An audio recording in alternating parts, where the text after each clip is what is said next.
नमस्ते साथियों, आपका वीआरएस एकेडमी में स्वागत है।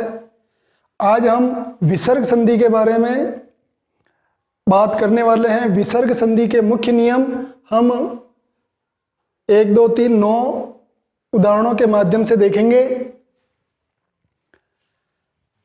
पहला नियम है तीरा प्लस भूत। ये दो शब्द हैं, तीरा प्लस भूत। इसकी संधि होती है, इसकी संधि करेंगे तो शब्द बन जाएगा तिरोभूत।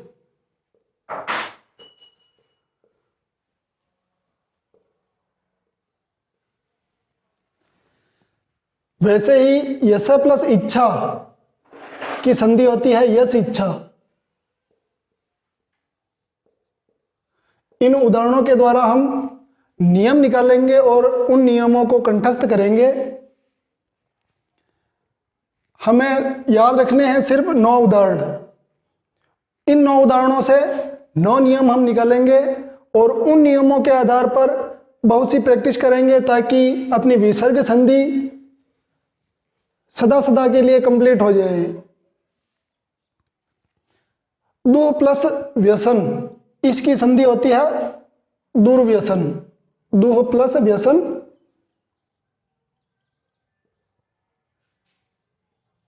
दुर्व्यसन। बहि प्लस चक्र, बहिश्चक्र।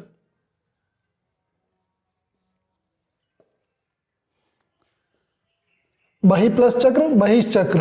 वैसे ही नी प्लस तेज, इसकी संधि होती है निस्तेज।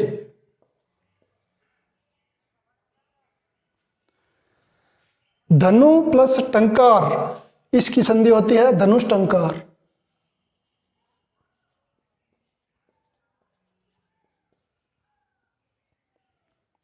घृणा प्लस पद,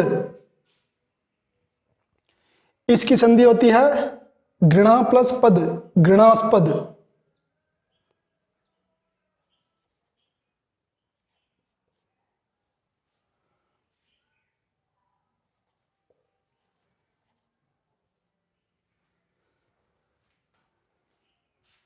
अधपतन, अधपतन की संधि होती है अधपतन।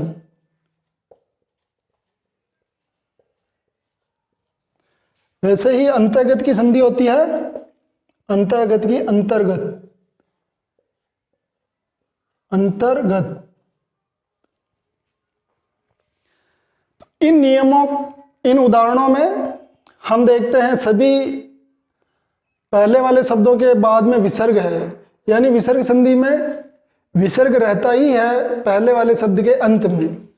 शुरू वाले शब्द के शुरू में विसर्ग नहीं रहता। कोई भी स्वर भी हो सकता है, व्यंजन हो सकता है, कुछ भी हो सकता है। अब आप देखो, तिरा प्लस भूत, इसकी संधि होती है तिरोभूत। तो इसमें तिरा है और भूत, तो इसमें विसर्ग के स्थान पर ओ आ रहा है।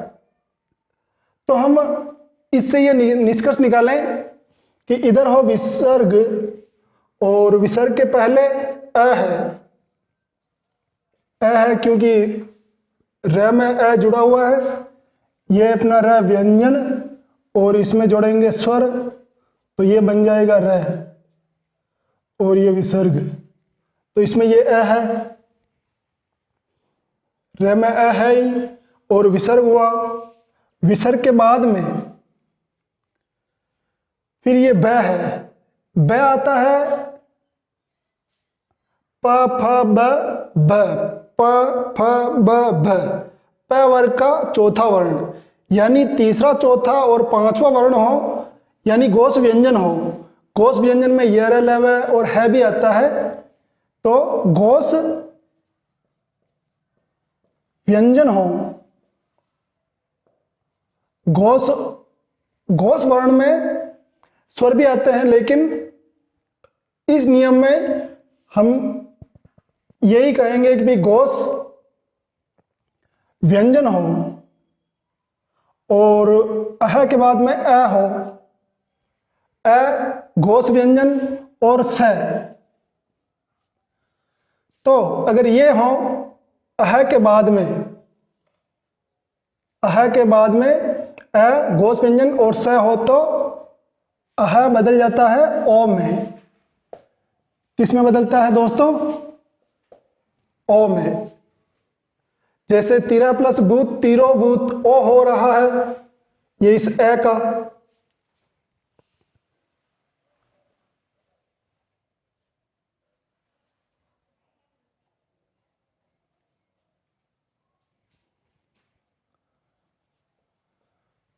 ये इस ए का ओ हो रहा है, इसलिए ओ फिर ये रे में मिल जाएगा तो रो हो जाएगा और अपनी संधि हो जाएगी तिरोभूत।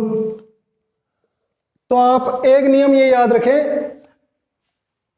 अह के बाद में अ और गोस व्यंजन और स हो तो अह का ओ होता है विसर्ग संधि में। उसी प्रकार हम देखें यस प्लस इच्छा, इसकी संधि होती है यस इच्छा, यानी अह हो और ये इसमें ये अह है, उसके बाद में ये ई आता है स्वर में, कोई भी स्वर हो, लेकिन स्वर 11 स्वरों में कोई भी स्वर हो सकता है, लेकिन ए नहीं होना चाहिए। ए क्योंकि यहां आ गया इस संधि में, इसलिए ए न हो करके कोई भी दूसरे 10 स्वर हो तो विसर्ग का यस प्लस इच्छा, यस इच्छा, इसमें विसर्ग हट रहा है तो हम कहेंगे विसर्ग का लोप होता है, विसर्ग का लोप हो जाता है।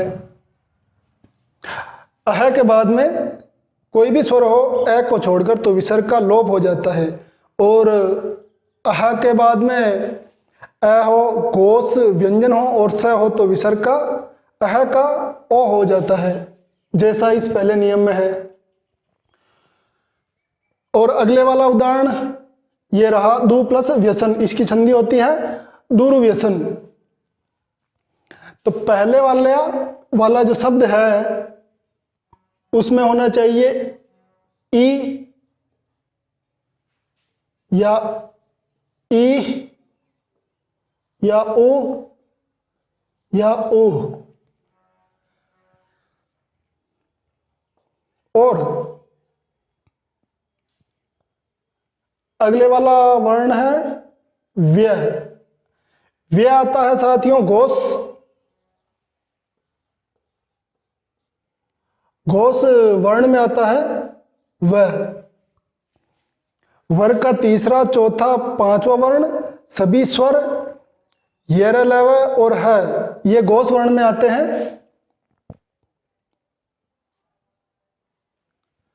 तो ई उ और उ के बाद में घोष वर्ण हो तो क्या हो रहा है इसमें विसर्ग का र, तो विसर्ग का र हो जाता है। ये अपना जो ये इधर जो ये विसर्ग है ये र में बदल जाएंगे, दू और विसर्ग बदला र में, दूर व्यसन, संधि हो जाएगी दूरव्यसन। अब आगे वाला शब्द है बही प्लस चक्र, इसकी संधि हो रही है बहिश्चक्र। तो यहां देखो आप ये विसर्ग स में बदल रहा है, तो हम कहेंगे विसर्ग के बाद में च हो, छ हो और हो स। ये देखो च छ और स हो, तो जो ये विसर्ग है ये वाला विसर्ग ये बदल जाएगा स में। ये इस तालव्य से में विसर्ग बदल जाएगा, विसर्ग के बाद में च छ स हो तो विसर्ग स में बदल जाता है। वैसे ही अगला उदाहरण है निह प्लस तेज, निस्तेज। इसमें जो विसर्ग है वो ये इस वर्ष स में बदल रहा है, या इसे कह दो आप दंत्य से। तो विसर्ग के बाद में अगर त थ और स, विसर्ग के बाद में त थ और हो स,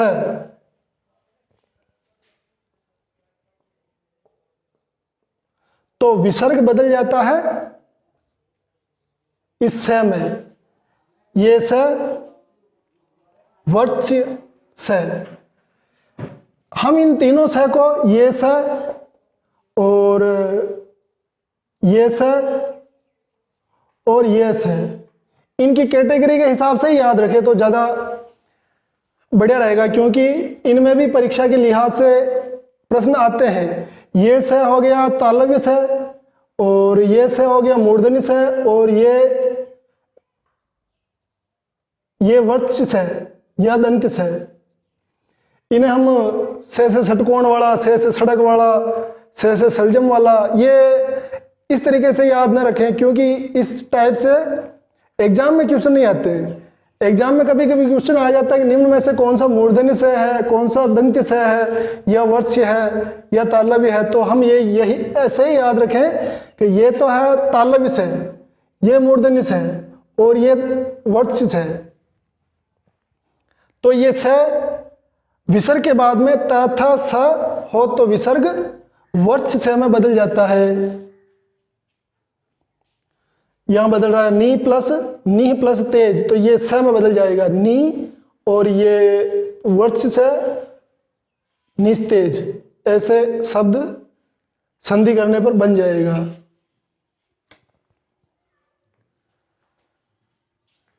धनु प्लस टंकार, धनुष टंकार, इसमें आप ये देखो विसर्ग बदल रहा है इस मूर्धन्य स में, तो इसका नियम निकल करके आएगा ई या उ, ई या उ के बाद में क, ख, ट, ठ, प, फ, क, ख, ट, ठ, प, फ हो ई या उ के बाद में, तो विसर्ग, ये सिर्फ विसर्ग बदलेगा मूर्धन्य से में, ये मूर्धन्य से में बदल जाएगा। तो ई उ इनके बाद में क, ख, ट, ठ, प, प हो, तो ये मूर्धन्य से में बदल रहा है। जबकि इस पहले वाले उदाहरण में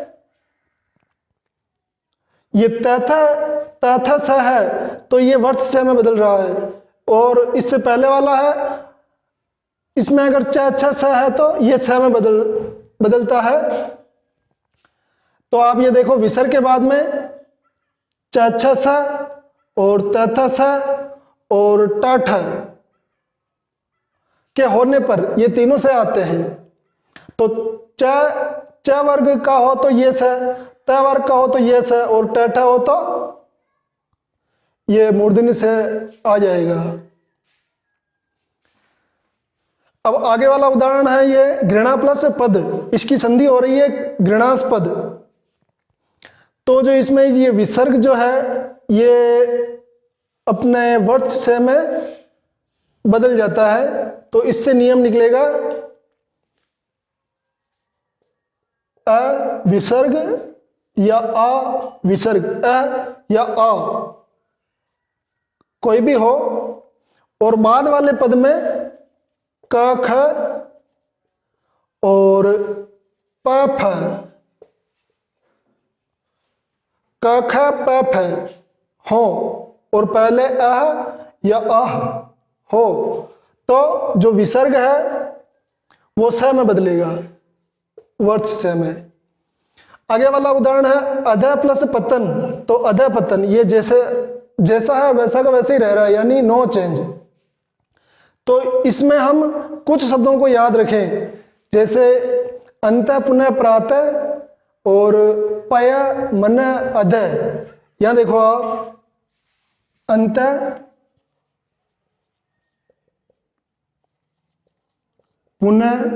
पुनः और प्रातः,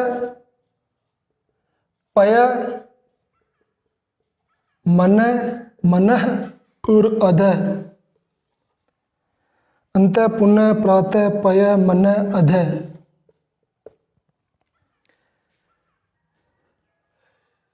इन शब्दों के बाद 1 2 3 4 5 और 6 ही शब्दों के बाद में अगर क, ख, प और फ, क ख प फ हो तो कोई बदलाव नहीं होता, जैसा का वैसे ही रहता है, यानी यथावत रहता है, यथावत रहता है। अब अंतिम जो उदाहरण है अंतः प्लस गत, इसकी संधि हो रही है अंतर्गत। तो इसमें जो ये विसर्ग है ये बदलता है र में, ये इसमें र में बदल रहा है। तो इसे हम ये निष्कर्ष निकालें, नियम निकालें तो यही निकलता है कि अंत, पुनः और प्रातः, ये तीन शब्द हैं। अंत, पुनः और प्रातः, तीनों शब्दों को याद रखें आप, अंत, पुनः और प्रातः। इनके बाद में अगर ये अ हो, घोष व्यंजन हो और स हो, अ हो, घोष व्यंजन हो और हो स, इनमें कोई सा भी हो, घोष व्यंजन तीसरा चौथा पांचवा वर्ण, सभी स्वरों की बात नहीं करेंगे क्योंकि घोष व्यंजन ही है, तो तीसरा चौथा पांचवा वर्ण और यर लव और है, इनमें से कोई भी हो और अ हो और स हो, तो जो विसर्ग का बदलाव होगा वो र में होगा। तो विसर्ग बदलेगा किस में? विसर्ग बदल जाएगा र में। जबकि हम फर्स्ट वाला उदाहरण देखें तो विसर्ग के बाद में अ, घोष व्यंजन और स हो तो विसर्ग ओ में बदल रहा है, लेकिन इन तीनों शब्दों के लिए स्पेशली विसर्ग र में बदल जाता है, जैसे अंत प्लस गत, अंतर्गत। तो आपको ये क्लास अच्छी लगी होगी, और अच्छी लगी है तो इसे सब्सक्राइब जरूर करें। स्वस्थ रहें, मस्त रहें, देश के विकास में अपना सहयोग दें। और जय हिंद।